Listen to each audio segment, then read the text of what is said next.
We have breaking news to bring you now involving fundraising, promises of access to power, possibly the White House, and hundreds of thousands of dollars in cold, hard cash. Tonight we learned just a few hours ago that Congressman Henry Waxman, who runs a powerful House Oversight Committee, wants to know more about an incident caught on tape. A Bush fundraiser on camera trying to rustle up donations for the Bush Library.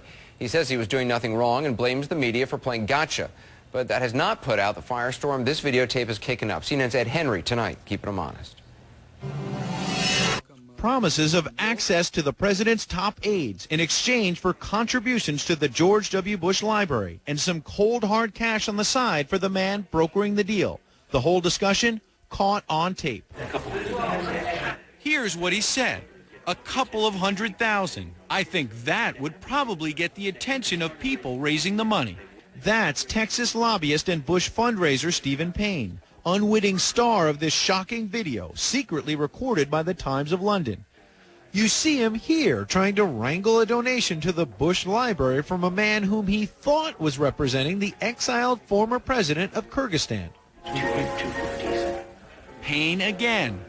200, 250, something like that. That's going to be a show of, we're interested.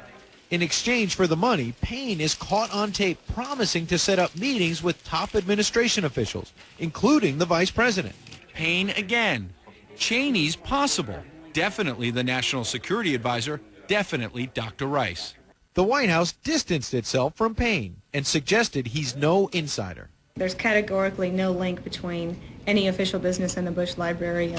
Steve Payne was never an employee of the White House, but we do use hundreds of volunteers a year, as you know, for helping us do advance work. The White House does admit Payne helped with logistics on some foreign trips, and Homeland Security Secretary Michael Chertoff did appoint him to an advisory committee. And of course, he did raise $200,000 for the president's re-election campaign. In a long written statement to CNN, Payne called the Times of London story gotcha journalism. He acknowledged mentioning to his apparent clients that they might be able to make donations to think tanks, foundations, and/or President Bush's library, but said he made it very clear that there could be no quid pro quo. Payne showed us emails where he wrote he would accept the $250,000 and pass it directly to the library, while noting that he could not promise specific government action in return, because that would be bribery.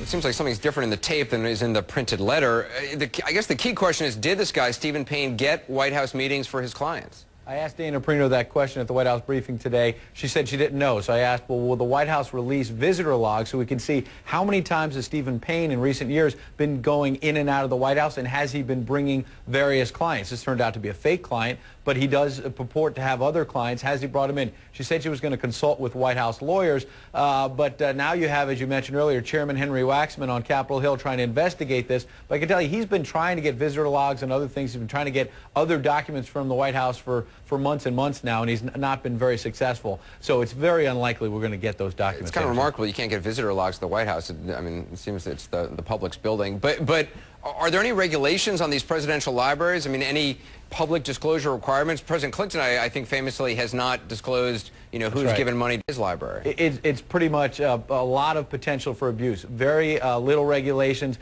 Basically, someone can come up and there's no limit on donations. $1 million, $5 million. You could be a foreign entity, a foreign government, and there's really basically no public disclosure. You're not required to publicly release your donors like you would in a presidential campaign. That is obviously, there's a lot of potential for abuse, and this investigation on the Hill is going to focus in not just on Republican, but Democratic libraries potentially as well. Are foreign governments, foreign entities trying to influence the U.S. government, Anderson? All right, Ed Henry, keep on it. Thanks, Ed.